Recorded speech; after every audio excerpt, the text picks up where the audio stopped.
What is up, everyone? OJ over here from Player Essence, and welcome to another video. Today we've got some fantastic topics for you guys, but before we get into that, go ahead and hit that like button if you do like the daily content that we're giving you. Really helps out the channel. But with that out of the way, let's go ahead and jump right in. And we are starting off with Nintendo is actually attending TGS 2018 this year for business meetings only. This is the first time apparently since the Wii days that Nintendo will be there. So we're talking a decade or so ago. So it does seem like Nintendo is trying to do a few different things when it comes to Japanese developers out there and seeing how to get some of the most current Japanese games out on the Nintendo Switch. I think that'd be the only reason why they're going there, for the business meetings only. Now, just to let you guys know, they're not going there to bring games. So it's not going to be like a Japan Expo that they're doing in Paris, France, and some of the other stuff that they're doing, to where you're actually going to be able to play Nintendo's own games there, and they're going to have a booth and all that. They're not doing that for TGS, which is Tokyo Game Show. They're not doing that at all. They're just going to be there for business meetings. So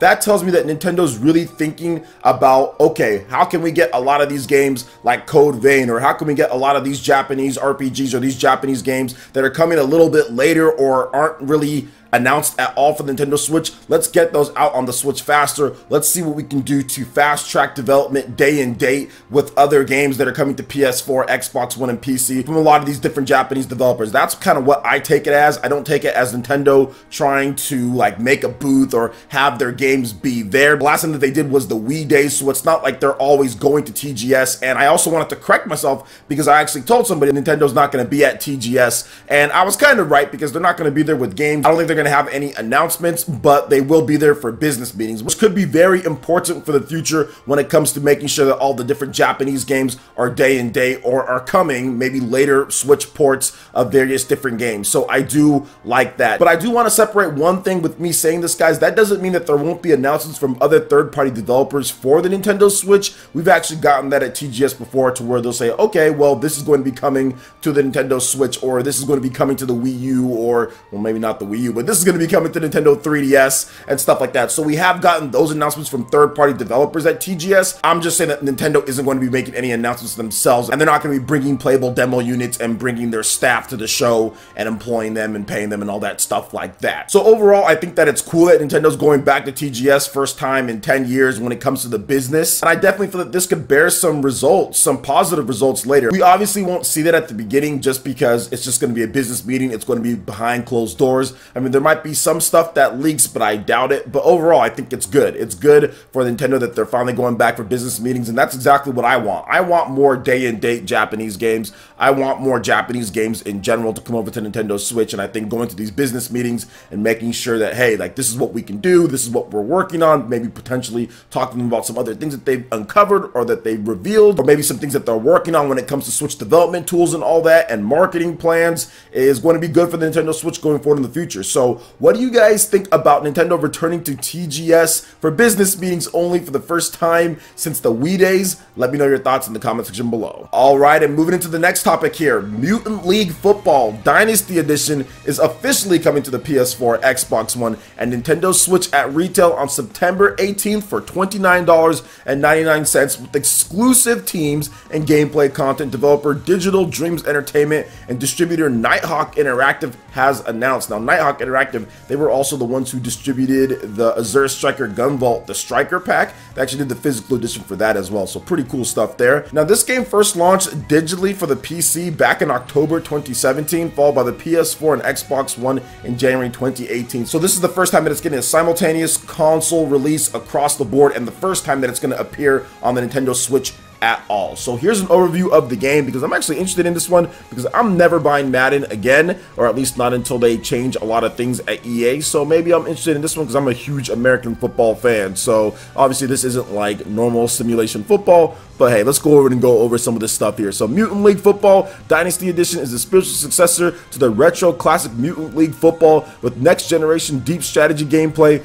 bone crunching, tooth shattering hits, and a roster of ghouls delivering tongue-through-cheek humor. Oh, and blood. Lots of blood. Mutant Football League delivers intense online action, deep strategy, and deadly humor. Fantastical arenas full of ruthless fans and deadly traps set the stage for mayhem in every contest that allows players to win by highest score or by killing and eradicating their opponents. Now let's go ahead and get into a little bit more of the features of the Mutant Football League Dynasty Edition. And sorry if I mispronounced it, I might have said Mutant League Football, but it's the Mutant Football League Dynasty Edition. So you have the retail exclusive team content. New contenders are stomping onto the field with the addition of 2 new teams, the Purple Mutant Eaters, the Hexagon Oilers, and their own arena. You have Dynasty mode, become a coach and GM of your favorite Mutant Football League team, win multiple championships, become the league's next dynasty. Includes roster management, team salary caps, custom playbooks, player trades, cumulative player XP, free agent signings, and multiple season gameplay.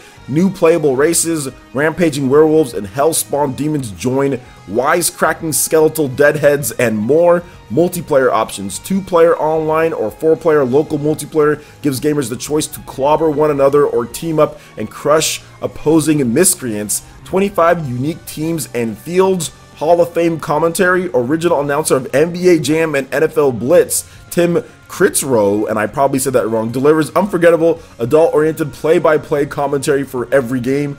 Dirty Tricks gameplay, you have multiple play modes and post-play mayhem as well. Players can keep the action going even after the whistle blows by bludgeoning opponents with brass knuckles, body slams, and rib-crushing kicks. Multiple play modes also include training camp, exhibition, practice, playoffs, and full season as well. So it seems like this game is the full package when it comes to Mutant Football League Dynasty Edition. They have a lot of different features in here, and it's coming to Nintendo Switch as well, which is a nice surprise.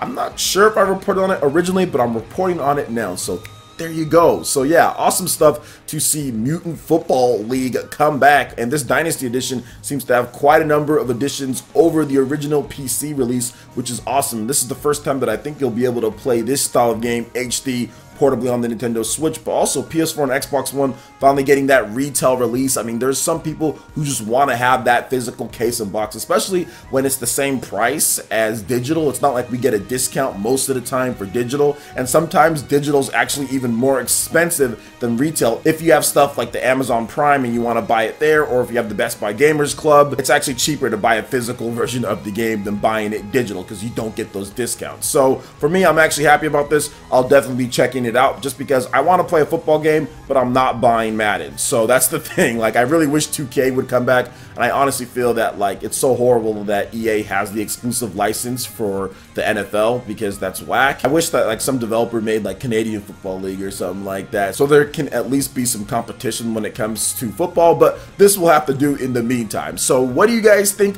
about Mutant Football League Dynasty Edition coming out on September 18th, PS4, Xbox One, and Nintendo Switch? Let me know your thoughts in the comment section below. Alright, and moving into the last topic here, action adventure RPG Tanzia will launch officially on July 19th for the Nintendo Switch and shortly after for PC. So this game is interesting because the studio behind this game has former staffers from In Exile Entertainment, Obsidian Entertainment, and Sigil Games Online staff. So awesome stuff there, and it will release this new action RPG Tanzia for the Nintendo Switch via the Nintendo eShop July 19th, like we talked about, Americas, Europe, and Australia, and it'll only be $19.99, followed by PC shortly afterwards. So it's also in early access as well, so you can check it out there if you like to do early access. So let's go ahead and go over a little bit about this game because I've never heard about it until now. So become the greatest shaman to ever lob a fireball. Retrace the steps of your Akazi ancestors to prevent your island home of Tanzia from being overrun by an ancient evil. Your elders will guide you, but it's up to you to master your skills and live up to your family's legacy. An old-style RPG made with modern tech and set in a unique world, Tanzia combines elements of favorite classic action-adventure RPGs in an open 3D world full of magic and monsters. So here are some of the features, guys. You can fight fantastic foes, discover the world of Tanzia, The island of Tanzia is completely open from the moment your adventure starts. You can get to discover and enjoy it at your own leisure. You can visit Turtle Beach, the headphones, no I'm joking, the docks, and other dangerous locations. Learn Arcanti, and I hope that I'm saying that right, and you can freeze your foes to make them slower, burn them to a crisp, or root them in place. So a lot of different elemental magic to learn. You can master alchemy as well. You can heal, run faster, make your alchemy spells more powerful than you can ever imagine. Mastering alchemy will be crucial in your quest to become the hero of the Kazi stories. Here are some more of the key features: unique backstory and island setting, main quest line and optional quests to unlock more spells, items, and zones, open combat system where exploiting combinations of spells, enemy weaknesses, and environment is encouraged, and MMORPG-like controls with responsive movement to allow hiding and other emergent techniques. So there you go, that's Tanzia. In about 2 weeks, it'll be out on the Nintendo Switch. So yeah, not a bad release date at all. And of course, PC shortly after that. Not necessarily sure if this is my style of game, but I do think that there's going to be people out there that like this style. So what do you guys think about Tanzia for the Nintendo Switch, in addition to Mutant Football League Dynasty Edition, and of course Nintendo going back to TGS after so many years? Let me know your thoughts in the comment section below. Alright Ninja, that wraps it up for this video here. Go ahead and check out the links in the description below. We got Facebook and Twitter. Go ahead and give us a like and a follow on our social media. Really helps us spread the content of Player Essence across the internet, in addition to YouTube. Also make sure you check out our Patreon, Twitch, and YouTube live gaming pages and consider supporting Player Essence. When you do so, it gets you access to all sorts of cool benefits, perks, rewards, and emotes via YouTube sponsorship. So check out the link in the description below and consider supporting Player Essence right here on YouTube. Hit that like button if you did like this video. Lets me know you guys want more content like this going forward in the future. And subscribe to Player Essence for the latest RPG, Japanese, and Nintendo gaming news. Thank you so much for watching. I will catch you Ninja for the next video. Peace.